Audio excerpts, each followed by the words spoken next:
जहां दूध दही का खाना, वैसा है अपना हरियाणा।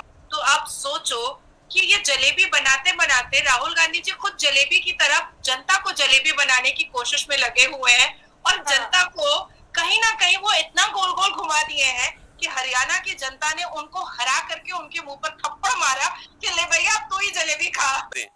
अब तो उसके ऊपर कोई बात नहीं करता। पाकिस्तान का क्योंकि एक पर्सनल इंटरेस्ट है कश्मीर को लेके, इसलिए हम कहते हैं इंडियन ऑक्युपाइड कश्मीर। ठीक है, पूरी दुनिया के लिए वो इंडियन कश्मीर है, जैसे कि वो इंडिया के लिए इंडियन कश्मीर है। ठीक हो गया। अब वहां पे जो इलेक्शन का रिजल्ट आया है, मैं समझ सकता हूँ कि चलो कांग्रेस और अब्दुल्ला एंड ऑल दैट, इनकी मेजोरिटी सीट्स आई हैं, बीजेपी की मिनोरिटी सीट्स हैं, मोदी को वहां पे कंपैरेटिवली शिकस्त हुई है। अच्छा। लेकिन शिकस्त किस तरह से है? वो जो उनको तकरीबन 36% वोट पड़ा है, वो भी पड़ा है ना, वो 36% तो उनका ही हो गया, वो इनका हो गया। बाकी 64 किसका है? वो भी तो उन्हीं के ही लोग हैं। कांग्रेस भी तो उन्हीं की है, बाकी पॉलिटिकल पार्टीज भी तो उन्हीं की है। आपका कहने का मतलब है लॉन्गर पर्सपेक्टिव में अगर देखा जाए तो ये इंडिया की जीत है और इंडिया में गवर्नमेंट भी है मोदी की। ये अभी मोदी की जीत है और मोदी जब चले भी जाएंगे, अच्छा, तो बाद में भी इंडिया का जो भी मौजूदा प्राइम मिनिस्टर होगा, ये इंडिया की ही जीत रहेंगी।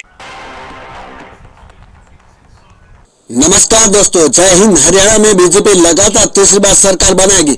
हरियाणा के इतिहास में अपना सर्वश्रेष्ठ प्रदर्शन किया और 39 सीट पर जीत दर्ज की। इस प्रकार भाजपा ने जम्मू कश्मीर में अब तक का अपना सर्वश्रेष्ठ प्रदर्शन करते 29 सीट जीत ली है। चलिए इसी पे आगे पाकिस्तान में रिएक्शन देखते हैं। वीडियो पसंद आए दोस्तों लाइक करें, चैनल को सब्सक्राइब कर लीजिए। पाकिस्तान की आवाम ये कहती थी कि जम्मू कश्मीर में इलेक्शन करवा ले, पता चल जाएगा कि जम्मू कश्मीर के लोग किसके साथ जाना चाहते हैं। स्टेट इलेक्शन हुए हैं तो वहाँ पे तो बीजेपी को सख्त नाकामी का सामना करना पड़ा। मैं बेसिकली कांग्रेस नहीं जीती, असल में जीता है तो वो कश्मीरी आम बंदे का नैरेटिव जीता है। तो जो कांग्रेस ने क्लेम किए थे तो यही कहा था कि जो ये आर्टिकल चेंज किया गया ना, आप देखिए जो प्रोमिसेस और जो उन्होंने अपना एक बात कैंपेन में यूज किया था वो यही किए थे। बेसिकली वो चीजें जीती हैं, वो बातें जीती हैं, कांग्रेस नहीं जीती। अगर यही बातें अगर बीजेपी कर देती तो आई थिंक सो वो बीजेपी को भी वोट देते, लेकिन वहाँ पे फिर क्रेडिबिलिटी का सवाल आ जाता। तो कांग्रेस जीती है तो इन बातों की वजह से जीती, कांग्रेस खुद नहीं जीती। दोस्तों, भारत के अंदर स्टेट इलेक्शंस जो है वो दोबारा शुरू हो गए हैं और बड़ी इंटरेस्टिंग डेवलपमेंट है कि तकरीबन 10 साल के बाद जो जम्मू एंड कश्मीर में इलेक्शंस हुए हैं उसमें कांग्रेस प्लस जो है वो तकरीबन काफ़ी सीटें ले गए हैं। इस वक्त 46 का, आई थिंक 49 का उनका आ रहा है और बीजेपी जो है उसको 29 सीटें मिली हैं जम्मू एंड कश्मीर में, जबकि हरियाणा के अंदर ये समझा जा रहा था कि शायद जो है वो बीजेपी हारेगी और कांग्रेस जीतेगी, लेकिन बीजेपी कहा जा रहा है कि तीसरी दफा फिर जो है वो जीत गई है। और अब एक चीज तो है, अच्छा मजे की बात यह है कि जो कांग्रेस पार्टी है वो एक्सेप्ट करती है कि जो जम्मू एंड कश्मीर में हुआ है वो ठीक है, लेकिन जो हरियाणा में हुआ है उस पर उन्होंने क्वेश्चन मार्क लगा दिया है। मिसाल के तौर पे ये कहना कि जी उन्होंने आई थिंक इलेक्शन कमीशन को ये लिखा है कि अनएक्सप्लेन्ड स्लो डाउन क्यों हुआ है, ठीक है जी। तो इलेक्शन कमीशन कहता है नहीं जी ऐसी कोई बात नहीं है, ये आपका एक प्रोपेगेंडा है जो पॉलिटिकल पार्टीज करती हैं। सो ये उनको एक थोड़ा सा हुआ है कि हमारे लिए दे वर नॉट एक्सपेक्टिंग दिस। और एक चीज तो इंडिया के अंदर पता चली कि जब स्टेट सेंट्रल इलेक्शंस हो रहे थे तो तब भी एग्जिट पोल्स को बहुत ज्यादा हाई रेट किया गया था, अभी भी एग्जिट पोल्स को बहुत ज्यादा हाई रेट किया गया है, लेकिन समहाउ एग्जिट पोल्स जो हैं वो बड़े बुरी तरह फ्लॉप हुए हैं या क्रेडिबिलिटी नहीं दी जाती जिसे वो कहते हैं ना। तो ये चीजें जो है वो मौजूद थी। बहरहाल ये जो मोदी साहब चाहते थे कि कश्मीर के अंदर जो वो डिसीजन लेना चाहते थे वो डिसीजन कश्मीर के जम्मू एंड कश्मीर के लोगों ने उस तरह उनको नहीं दिया। अब उसमें नरेंद्र मोदी को कोई परवाह है? उनको कोई परवाह नहीं है, दे आर नॉट कंसर्न। करवाए गए हैं तो सबको पता चल गया कि जम्मू कश्मीर किसकी सपोर्ट में है। नरेंद्र मोदी साहब ने बड़ा काम किया जम्मू कश्मीर में, बड़ी इन्वेस्टमेंट लेकर आए हैं। जम्मू कश्मीर को जो है इलेक्ट्रिक ट्रेन दी, कनेक्ट किया उन्हें इंडिया के साथ, और जम्मू कश्मीर के लोग बज़ाहिर बड़ा नजर खुश आ रहे थे उस डेवलपमेंट से। लेकिन पता नहीं कैसे बीजेपी का तख्ता पलट गया और हरियाणा में आप देखें उन्हें तीसरी बार फतह हासिल हुई है।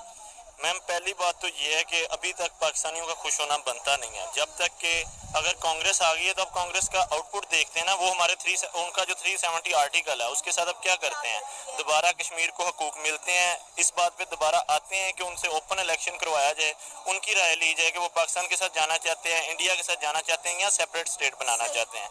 तो तब उनका पता लगेगा कि वो कैसा रिस्पॉन्स देते हैं। बाकी हरियाणा की बात करें तो उधर जो रिगिंग का उनका क्लेम भी तो आ गया है, वो अभी तक वो रिजल्ट को एक्सेप्ट भी नहीं कर रहे। तो वैसे भी उधर उनका हिंदुइज्म और एक्सट्रीमिज्म चल रहा है, तो उधर से वो जीत गई अभी। इलेक्शन हुआ वहां पे, वहां फारूक अब्दुल्ला साहब दोबारा फिर प्राइम चीफ मिनिस्टर बन रहे हैं। अच्छाई की मुझे कोई उम्मीद नहीं है उस जगह से। 29 सीटें उनकी पार्टी ने ली, उनके साथ कोलिजन था दूसरे लोगों का। 46 सीटें, 90 टोटल सीटें 46 चाहिए थी चीफ मिनिस्टर बनने के लिए, तो उन्होंने 42 सीटें ली हैं। 7 दूसरी सीटें उनकी दूसरी पार्टियों ने ली हैं। इस वक्त वो गवर्नमेंट बनाएंगे। कश्मीर में वो जीते हैं, जम्मू के अंदर बीजेपी जीती है, 29 सीटें उन्होंने ली। जो उन्होंने वहां पे लोगों से वादा किया था, रेस्टोरेशन ऑफ आवर पॉलिटिकल और लीगल स्टेटस, वो कहते थे इसको हम रिस्टोर करें।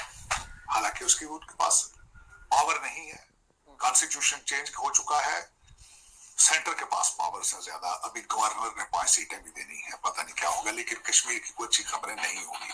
सबसे बड़ा नुकसान ये होगा, कश्मीर के अंदर बीजेपी के जो सारे फंड सेंटर के आएंगे वो जम्मू तक रुक जाएंगे, जम्मू से आगे नहीं जाएंगे। ये ज्यादती हुई है। लेकिन देखें, मेरे ख्याल में बीजेपी वाले स्मार्ट लोग हैं, शायद इस पे तवज्जो देके ताकि फ्यूचर के लिए तो वो अपने जो है डेवलपमेंट को जारी रखें कश्मीर में। हरियाणा में इलेक्शन हुआ, जो खास चीज वहां पे आई है, जो कि तकरीबन हर इलेक्शन में वो कहते हैं हाथ ना पहुंचे थू कौड़ी, तो उन्होंने वहां पे कांग्रेस ने कहा है कि जी ईवीएम की वजह से हमारे साथ फ्रॉड हो गया। वो ईवीएम की बैटरियां जहां पे ज्यादा चार्ज थी वहां पे वो जीत गए, हम जीत गए। जिस तरह की टिपिकल बात होती है। हमारे पप्पू जी ने कहा जी हम तो जुलूस भी निकालेंगे, जलसे भी निकालेंगे, हम तो जो हम बने हुए। जो आज सबसे बड़ी इंटरेस्टिंग बात थी, जलेबियों का बहुत चर्चा है भारत। मैं अपने दोस्तों से पूछ रहा था भाई जलेबी क्या हो रही है यार पूरे इंडिया में, तो उन्होंने कहा जी जलेबियां बांट दी टाइम से पहले। एग्जिट पोल बता रहे थे कि कांग्रेस जीतेगी तो जलेबियां चल गई। अब वो पप्पू की जलेबी पूरे भारत में इस वक्त मशहूर है और लोग उससे एंजॉय कर रहे हैं। आप बता रही थी कि कांग्रेस का मंसूबा था कि जलेबियों की फैक्ट्रियां, तो पप्पू जी आपको पता है उनको भारत के हालात का इतना अंदाजा नहीं है। जिस तरह पिछले दिनों यहाँ पे आके उन्होंने कई नई ऐसी बातें बताई जो हमें भी और सिखों को भी नहीं पता थी, वो उन्होंने नई बातें भारत की बताई हैं। लेकिन पप्पू जी मेरे ख्याल में अराउंड 50 years behind the 2024। उनको हकीकत से अंदाजा नहीं है। और यही सबसे बड़ी ट्रेजेडी है इस वक्त भारत की, कि भारत की एक बहुत बड़ी पार्टी कांग्रेस है और उसमें सिर्फ एक बंदे को इसलिए ऊपर खड़ा किया गया है क्योंकि उसका लास्ट नेम गांधी है। पहले उनकी वालदा इस कौम को बेवकूफ बनाती रही है, हालांकि वो इटालियन थी, हालांकि वो हिंदी भी पूरी बोल नहीं सकती थी। यही ट्रेजेडी है। पाकिस्तान में भी बिल्कुल वही है, भारत में भी वही है।